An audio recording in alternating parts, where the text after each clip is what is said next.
대한민국의 안전이 또다시 무너졌습니다. 이정수 씨, 지금 통화하는 거 방송으로 내보내겠습니다. 동의하시죠? 서울 방향 입구는 아예 흔적을 찾아볼 수 없을 정도로 완전히 무너졌습니다. 이정수 씨, 지금 심정이 어떠신가요? 주민 여러분 안녕하세요. 주민센터 센터장입니다. 평소와 다름없는 평범한 귀갓길. 갑자기 터널이 무너진다면? 여러분은 생각해 보신 적 있으신가요? 우리가 일상에서 맞닥뜨릴 수 있는 가장 현실적이면서 한국적인 재난영화, 소재원 작가의 동명의 소설을 영화로 만든 터널입니다. 영화 끝까지 간다. 드라마 킹덤의 김성훈 감독은 대참사를 그린 기존 재난영화의 공식을 벗어난 색다른 장르적 비틀기를 시도했다고 하는데요. 어두운 터널의 한정된 공간에서 벌어지는 일이지만 너무 현실적이라 터널에 고립된 듯 몰입해서 보다가 극장을 나올 땐 구조된 것 같은 느낌마저 들었던 기억이 나네요. 김성훈 감독과 하정우 배우가 다시 만나고, 하정우 배우와는 신과 함께해서, 감독과는 킹덤에서 호흡을 맞췄던 주지훈 배우가 합류해 화제가 된 영화 비공식 작전이 오는 8월 개봉을 앞두고 있습니다. 그래서 그 사람 만나가지고 부탁해라? 비공식적으로? 그렇지. 이번 영화에선 어떤 디테일을 보여줄지 기대가 됩니다. 가봅시다. 괜히 돌아왔네. 영화 비공식 작전 개봉 기념. 모르고 넘어가면 아쉬운 감독과 배우의 디테일, 비하인드 스토리. 영화 터널, 주민 시작합니다.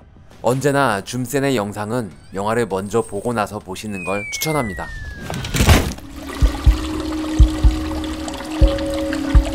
영화는 정수가 앞으로 일어날 사건을 생각지도 못한 채 물을 버리는 하수구로부터 시작합니다. 물을 버리고 어딘가를 바라보는 건 앞으로 햇빛을 보지 못할 것이라는 복선으로 마지막 햇살을 바라본다는 하정우 배우의 연기 디테일이라고 합니다. 이 장면이 영화의 크랭크인 하는 날 첫 촬영이라고 하는데요.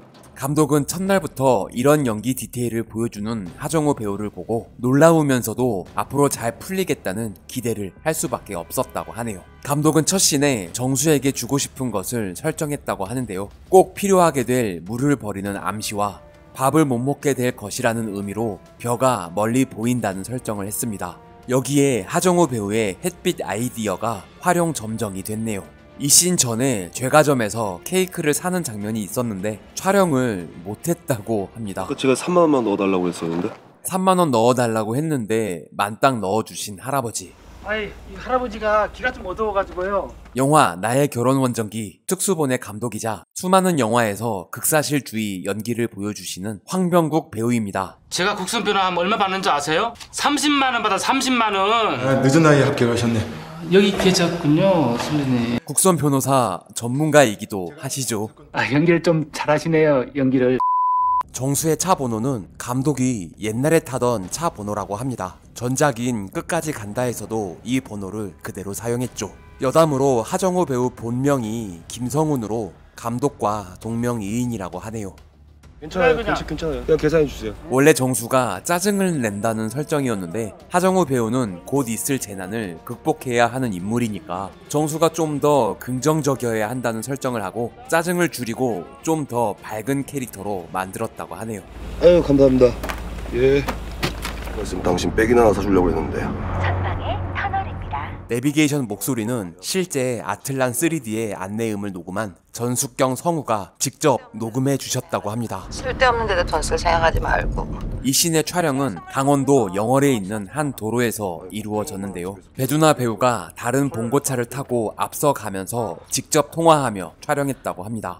수진이 생일 선물이나 어떻게 해봐. 강아지 사줘봐라. 촬영이 없는 날이었지만 현장에 나와서 도와줬다고 하네요. 내가 렌터카 10대 필요하다고 말했었잖아요. 렌터카 사장 역시 배두나 배우 옆에 앉아있다가 실제로 전화통화하며 촬영했다고 합니다. 터널 입구는 영월군 수라리제에서 촬영했다고 합니다. 원래 이 터널에서 모든 촬영을 하려고 했으나 교통통제가 불가능해서 이후의 장면은 폐터널인 옛 경부고속도로 부산 방향 증약터널 출구 지점과 서울 방향 옥천터널 입구에서 촬영했다고 합니다. 거의 폐허 같은 옥천터널에 가드레일과 도로, 외벽을 새로 만들어서 완전 새 터널로 만들었다고 하는데요. 이곳을 만드는데 무려 10억 원이나 들었다고 합니다. 잠시 후에 뵙겠습니다, 사장님. 감사합니다. 이 장면은 세트가 아니라 실제 영월의 터널에서 운행 중에 통화하며 촬영했다고 합니다.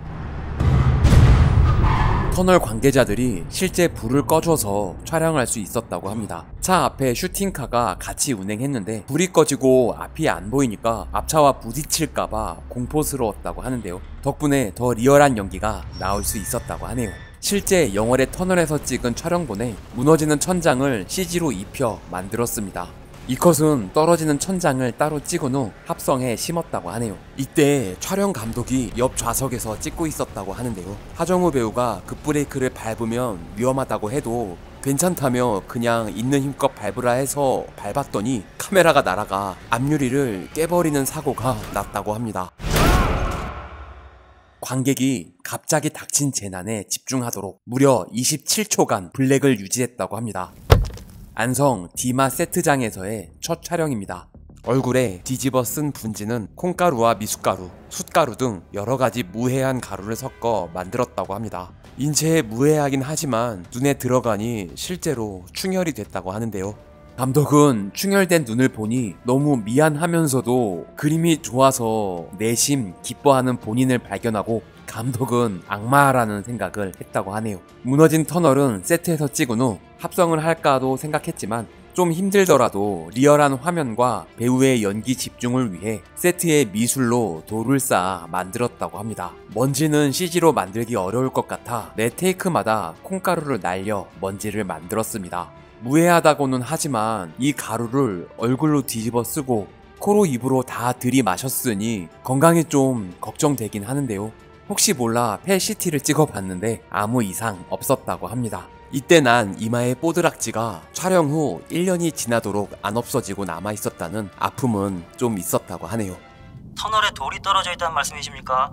아니 터널이 무너졌다고요. 감독은 관객이 어두운 주변의 상황보다 인물의 대화에서 느껴지는 답답함에 집중하길 원했습니다. 안전한 곳에서 기다려주세요. 여보세요? 안전한 곳은 그러기 위해선 하정우 배우의 연기가 중요했는데요. 촬영 전 세차에서 리허설을 꼼꼼히 하고 난 후 세트 안에 차로 옮겨와 카메라 4대를 동시에 돌리며 끊지 않고 한 테이크로 쭉 찍었고 상대 배우가 바로 앞에서 직접 통화를 하면서 하정우 배우의 연기에 도움을 줬다고 하네요. 이 씬에 아내 세영과 통화하는 장면도 있었습니다.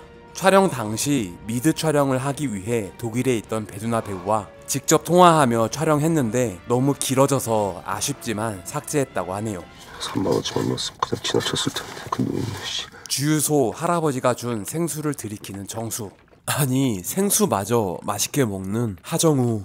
그는 대체 이 생수는 PPL입니다. 터널이 무너지면 지하수 맥이 끊겨서 밖으로 흘러나오지 않을까 하는 생각이 들어 도로에 물을 흘려 보내며 촬영했습니다. 상황 어때? 최근 엄청난 활동을 보여주는 배우란 배우. 레저를 튀어나와봐! 경신현진 감독의 전작 끝까지 간다 해서 대차게 따기를 맡던 신희경 역을 맡았었죠. 시청자 여러분, 대한민국의 안전이 또다시 무너졌습니다. 이 익숙한 목소리는 실제 YTN 송경철 앵커입니다. 진짜 YTN 스튜디오에서 촬영 마지막 날 마지막으로 촬영했다고 하네요. 38세 남성 이정수 씨로 전해왔으며 이곳은 수원에 있는 한 마트에서 촬영했다고 합니다. 원래 이 씬은 카트 안에 아이가 있었고 카트가 넘어지면서 유리가 깨져 아이가 다친다는 설정으로 이 가정에 닥칠 위기를 상징하려 했고 촬영도 했다고 하는데요. 찍어놓고 보니 아이가 넘어지고 유리가 깨지는 이미지가 너무 강해서 터널 붕괴가 약해지는 느낌이 들어 삭제했다고 합니다. SNC 조양철 기자입니다. 이정수 씨 지금 통화하는 거 방송으로 내보내겠습니다. 동의하시죠? 서울 방향 입구는 아예 흔적을 찾아볼 수 없을 정도로 완전히 무너졌습니다. 지금 심정이 어떠신가요? 뭔가 얄미운 이 목소리는 유승목 배우의 목소리입니다. 감독이 최대한 얄밉게 들리는 목소리를 연기해달라고 했습니다. 저 지금 생방송 중이거든요. 금방 끝납니다. 서현우 배우는 영화 러브픽션 이후 하정우 배우와 두 번째 만남입니다. SNC 방송국? 어디서 들어봤나 했더니 마포대교 왜 그랬습니까? 더테러 라이브에서 하정우가 앵커로 있던 바로 그 방송국이었네요. 하정우 배우가 아이디어를 내서 숨겨놓은 이스터 에그입니다. 더테러 라이브 김병우 감독과 제작사의 지원을 받아 방송국 로고를 그대로 사용할 수 있었다고 하네요. 이후 대경과 통화할 때 배터리 잔량이 78%라고 하는데요. 78% 남았어요. 왜 물어봐요? 우연히도 더 테러 라이브에서 경영 형님이 말한 시청률과 같은 수치입니다. 방금 시청률 78% 찍었대. 기자윤리조항 제18조 2항 위반으로 언론에 제보합니다. 그거 그냥 지어낸 말이에요. 그런 거 없어? 기자들이 지켜야 할 윤리 조항이 있지 않을까 해서 감독이 설정한 대사라고 합니다. 실제 언론사마다 기자 윤리 강령을 정해놓고 있죠. 기자들도 뭐 아무 말 안 하는 거 보니까 자기들도 모르는 것 같던데요? 막내 대원 역의 조연철 배우. 촬영 당시 독립영화판에서는 유명한 감독이자 배우였는데요. 연출력과 연기력만으로 이름을 알리기 시작했습니다. 영화 차이나타운. 나 오늘 이상하다. 마스터. 똥 볼 때 씨발 어떻게 가져가냐 노트북을 개새끼. 삼전그룹 영어 토익반 이웃사촌에 출연하며 활발한 활동을 이어가다 넷플 시리즈 DP에서 신들린 연기력으로 그 존재감을 각인시켰죠. 뭐라도 바꾸려면 뭐라도 해야지. 이렇게 미친 연기를 보여주지만 연기할 때 외에는 너무 조용해서 현장의 그 누구도 그의 목소리를 듣지 못했다는 전설이. 여담으로 박정민 배우와 같은 한국예술종합학교 영화과였다고 하는데요. 박정민 배우가 조연철 배우의 천재성 때문에 난 연기만 해야겠다며 연기과로 전과했다는 일화가 있습니다. 또 여담으로 친형 이름이 조동림. 네, 마미손 친동생이라고 하네요. 야 개새끼, 그럼 내가 누구한테 얘기해? 그럼 담당자 바꿔! 제가 그 담당자거든요. 암살에서 하와이 피스톨과 영감이 다시 만났네요. 실제 통화한 건 아니고 전화기에 연결된 무전기로 연출부 스텝이 하정우 대사톤으로 연기해줬다고 합니다. 대경이 입고 있는 옷의 계급장과 이후에 나올 심할서 쓰는 장면을 보면 강원도 하도시 소방서 소속 소방경인 걸로 보이는데요. 사실 이 정도 대규모 사건이 발생하면 중앙 119 구조본부의 구조대가 출동해야 하는 거 아니냐는 의견도 있었습니다. 여담으로 심할서 쓸 때 직위가 소방장이라고 쓰여있는 건 옥의 티라고 볼 수 있겠네요. 소방장은 현장에서 지휘를 할 수 없다고 합니다. 환풍기가 차 위에 있다. 그 상당히 중요한 얘기인데 막내 대원과 호흡이 잘 맞지 않는 것 같은데요. 어리버리 서서 안절부절하는 모습은 조연철 배우의 즉흥 리액션이라고 하네요. 우리가 사람 구하는 데는 대한민국 최고 베테랑입니다. 나오시는 날 그때 뵙겠습니다. 자, 이제부터 본격적인 구조 작업이 시작되고 매사 긍정적인 정수는 이곳에서 적응해 나가기 시작합니다. 다음 시간에는 달수 형이 운전을 못해서 얻어 걸린 명장면과 감독만 아는 숨겨진 디테일, 소소한 오게티가 준비되어 있습니다. 영화 터널의 숨겨진 디테일과 비하인드 스토리 2탄을 기대해주세요. 여기서 잠깐! 오른쪽 링크를 클릭해 주민센터 민원인으로 멤버십 가입을 하시면 다음 영상을 지금 즉시 공개 전에 미리 보실 수 있습니다. 또한 센터장과 살아가는 이야기를 나누는 소통의 장 게시판을 준비했는데요. 멤버십 가입으로 외로운 센터장의 친구가 되어 주시기 바랍니다. 구독과 좋아요는 사랑입니다. 종 모양 클릭으로 알림 설정까지 하시면 주민센터와 좀 더 가까워집니다. 부디 좆댓9R 부탁드립니다. 시청해주셔서 감사합니다. 지금까지 센터장이었습니다. 다음 영상도 기대해주세요.